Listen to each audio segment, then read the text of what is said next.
What is going on, everybody? Welcome back to a brand new video, and in today's video, I know you can already tell by the title, this is my Scream 7 movie review, and unfortunately, this is going to be a very negative video, because unfortunately, the movie, to me, is just a complete and utter failure. This movie is god-awful to every extent of the word, and it kills me to say that, because I love the Scream franchise. I'm a huge fan of Scream, love it so much.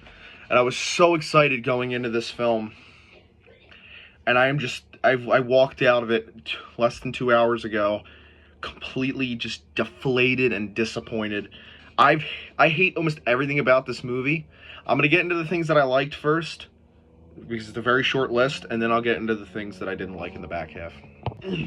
Alright, so starting off with the things that I did really like, I thought the kills in this movie were very, very good. It's one of the most brutal in the franchise. It could be the most brutal. Really gnarly kills. Jimmy Tatro's kill in the beginning, where Ghostface just shoves the knife into his temple, and you can see it like passing through his eyes or whatever, and blood just starts squirting out of the one eye. That was gnarly. I really liked the I don't even know what to call it. I don't know the kid's name because the characters are just so fucking forgettable, which I'll get into. But I really liked the kill where Ghostface puts the kid onto the soda dispenser, and it goes like right through. I forget how he did it. I think it went through the back of his head and out through like the top. Extremely disgusting, brutal kill. And then the soda starts spouting out of his mouth. I thought that was a really good kill. The first Ghostface, because sort of, kind of, technically there's three in this movie, sort of. The first Ghostface that gets killed, that was I really liked the way he died. It was very shocking how he's fighting Mark on the front lawn, and Mark throws him into the street, and he gets hit by the car, and that's when Gale, Mindy, and Chad step out. That was a cool kill. I really liked that one as well. The rest of the kills in this movie were kind of forgettable. I mean, you got the girl who falls off the chandelier in the beginning, and he turns around. You've all seen it in the trailer, and she lands on the knife, and he stabs her. There's that kill. Aside from that, there's nothing really too special. I liked some of the sequences in this movie. There were some decent sequences. I thought the one in the house was kind of cool. I thought it was something different, where he's got the knife up to Sydney, or to Tatum's neck, and you know he's telling him to come here or whatever, and then again him and Mark get into a fist fight, and Sydney and Tatum go into the room, and he's knocking on the wall like you see in the trailer. He starts stabbing through the wall. That was a pretty good sequence. I enjoyed that. And obviously, again, that kind of went and became what it was with Mindy and Chad showing up, and Gale. So that was a good sequence. The theater sequence I thought was nice, where he just slices the girl open and she's dangling. McKenna Grace, she's just dangling from above. Thought that was kind of cool. And I enjoyed seeing Stu again, even though it's AI, which I'm going to get into that as well. It was still cool and funny to see him again on a screen, you know, getting to see him talk to Sydney. It just, but at the same time, it just makes me wish what this, like, it just makes me think of what this movie could have been. But yeah, that's everything that I liked about this movie. Now I'm going to get into everything I did not like. Alright, so starting off first with the new characters. The new characters in this movie suck. They're so bad. They're so forgettable. I can't remember any of their names. They have no unique personality qualities about them, aside from like one trait. One likes horror movies. That's his trait, his quality. One is the boyfriend and is kind of smart and muscular. That's his trait and his quality. You know, they're just so one-note characters, and you don't spend any time with them and enough time to actually develop a feeling for these characters. So they're all just, the new characters are all terrible. The only one who's semi-decent is Sid's daughter, and that's because you spend the most time with her. And she's not even anything too interesting or remarkably interesting in any way. She's just kind of there, and, you know, she does a lot of bitching, and just wasn't a big fan of her. Secondly, I hated the way they handled old school characters or returning characters. First of all, Sydney, they just turned Sydney into this annoying mom who's just overprotective, and they kind of Laurie Strode her from 2018 Halloween. Like that's pretty much what they did. They just turned her into that character. But she just becomes even more unlikable, I felt, and she's just not enjoyable to be on your screen. She just does a lot of complaining. She's overprotective. She's just kind of a bitch to everybody. I did not like her in this movie. Gale, Mindy, and Chad are fine in the parts that they're actually in.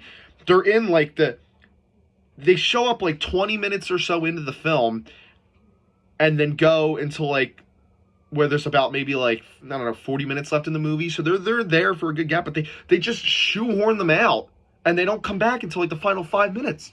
You know, and it's stupid. You see Chad and Mindy. Mindy gets sliced in the arm. Chad gets stabbed in the shoulder. They fall to the ground on top of each other like a cartoon. You never see them again. You literally never see them again until the final 5 minutes of the film.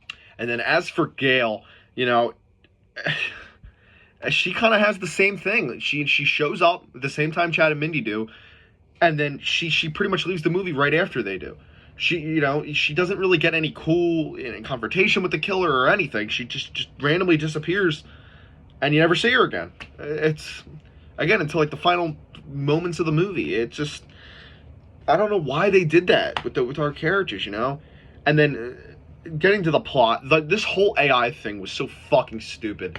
And the way it was written in the movie makes no sense.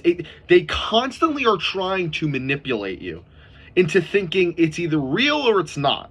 One moment, everybody in the movie thinks it's real, and they're blatantly going, "Oh yeah, it's him, it's Stu Macher, it has to be." A moment later, then they go, "No, it's AI, it's gotta be, it's AI, he's dead."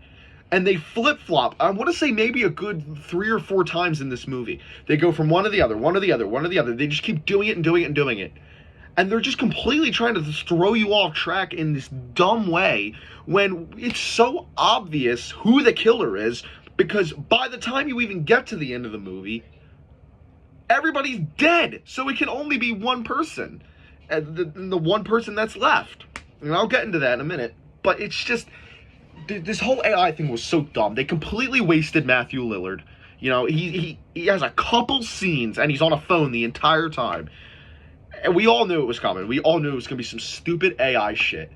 And then they had the audacity to bring back Roman, Dewey, and fucking Mrs. Loomis from Screams 2, 3, and then obviously he's from the rest.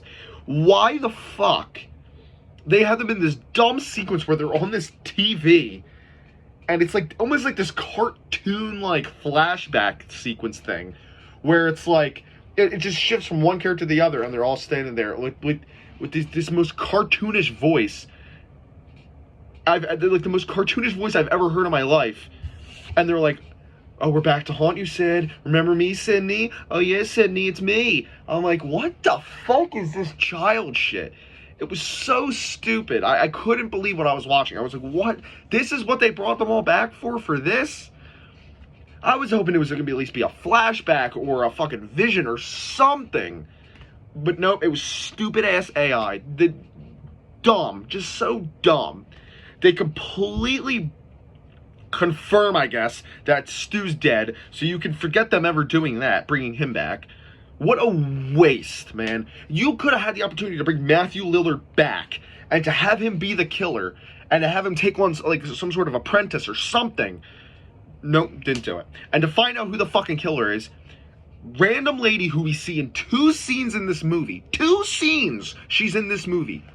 One of Sid's friend. And this random guy who we meet at the psych ward that you meet once. He's in one scene, you see him for less than a minute. Less than a minute. They're the killers. What is their motive? Who the fuck even knows? Because the way they describe it makes absolutely no sense. I still don't really know what their motive was. To my understanding, is she's friends with Sydney. She was kind of jealous of Sydney. She killed her husband so she could be just like Sydney. Makes no fucking sense. No sense. I thought she was maybe he's gonna be Stu Macher's sister at least. Not even that. The guy, I don't know what the fuck his motive was. He didn't really have a motive. He was just there helping her. The most underwhelming and worst killer reveal in the franchise. They are the worst killers. Scream has fucking outdone themselves. We all know the killers have been going downhill since 4. The killers just keep getting worse and worse and worse, it feels like. But man, it takes the cake with this. I would have taken Scream 6's killers any fucking day over these shit ones they gave us. Holy shit, dude. I couldn't believe it. I was like, you got to be fucking kidding me. I was in shock. I was so mad and just disappointed. Like, they wasted all these good, like, the ideas, and they flushed them all and just drained the life out of them. This movie could have been the best Scream since the original, man. It has so much potential, and they fucked it, man. They actually just butchered it. And of course, I was hoping they wouldn't do this, but the whole thing with Spyglass that they're famous for with Scream is that, you know, these fucking guys just can tank knife shots like it's nothing and somehow survive. They did it with Chad in the first one, Tara in the first one, or some in Scream 5, Chad in Scream 6, and now in this one they do it with Mark, Sydney's husband in this. Dude got stabbed in the throat, in the chest like 5 or 6 different times, smothered to death. And he still survived. Made it to the end of the movie. Not only that, he was sitting in the garage with those wounds for hours, and he still survived. Unbelievable. Makes no sense. Made absolutely zero goddamn sense. And to be honest, in a lot of ways, this didn't even feel like a Scream movie, man. This is not the franchise I fell in love with. This movie fucking sucks. And I know it had a lot of controversy going into it. I just want to say this. I was not one person that fell on either side or the other. To be honest, I stayed out of it. I really don't give a fuck. I don't care. I'm sorry. Melissa Barrera got fired. It is what it is. Jenna Ortega quit. It is what it is. I don't care. I'm sorry for that, you know, but I'm not one of those fuckers who's, oh, I'm going to boycott the movie because the actress I like got fired for a dumb reason. I don't care. Sorry. I'm not biased towards any side here. I wanted this movie to be great, and it just isn't. It sucks. The movie is terrible. It's the worst movie in the franchise. Never did I think I like a movie in this franchise less than I like Scream 4, but they did it, man. Another thing I want to talk about, the opening. The opening is so bad. This is the worst opening. And that's saying something, because Scream 4's opening fucking sucks. This is the worst opening. There's like nothing about it that's smart or unique in any way. There isn't even an actual legitimate phone call. The only phone calls they get is the one that from the company, the Airbnb company they work for, which is, you're supposed to get that when you're going to there to stay at the Airbnb or whatever. It's a fake call. Then the second one is what's his face's character, Jimmy Tatro's character, trying to mess around with his girlfriend. The Ghostface killer never, ever, ever calls in this movie. Not once. Or in the opening, sorry. Not once does he call in the opening. Not once. He just randomly shows up, kills them both, and lights the house on fire, which still makes no sense as to why they did that. It's like this movie spent the movie spent its entire time trying to convince us that it was Stu, just for the killers to be revealed, and they had nothing to do with Stu. Nothing. They weren't related to him. They didn't know him. Nothing. It's like, what the fuck was this? That's another thing too. They wasted Roger L. Jackson in this movie too.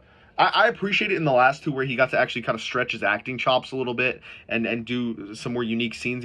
His voice was heard a lot more. In this, dude, you hear him a couple times and it's the same old bullshit. The same old song and dance as always. You know, this is probably a nitpick, but like another thing, we didn't get to see any like voice changer box or nothing. I like to see that kind of stuff, you know. I like to see how the killer's working, you know. We didn't get to see any of that. Another thing too, they're running around this town like it's abandoned. There's like no cops, no people, nothing at the end. It makes no fucking sense. It's just, oh God, this movie's so bad. I never thought I'd say this, but like this is probably even worse than Halloween Ends. Halloween Ends was bad. I was so mad at that movie. I'm even more mad at this one because this is worse. This is really bad. I wouldn't even recommend going to see this in theaters, honestly. It's not worth the money. It's just not. It's a really bad movie. And they should everybody involved with this movie should be fucking ashamed of themselves. And don't make a Scream 8. We don't want one. We do not want a Scream 8. Do not make another Scream. You've proven that like 7 was a bad idea. They fumbled it. Kevin Williamson, you wrote a bad movie, man. This movie is terrible. I gave it a 1.5 stars on Letterboxd. This movie sucks. So yeah, that is my Scream 7 review. If you guys enjoyed this video, drop a like, comment, subscribe. Let me know your thoughts down in the comments below. And, yep, I'll see you guys later. Bye, guys.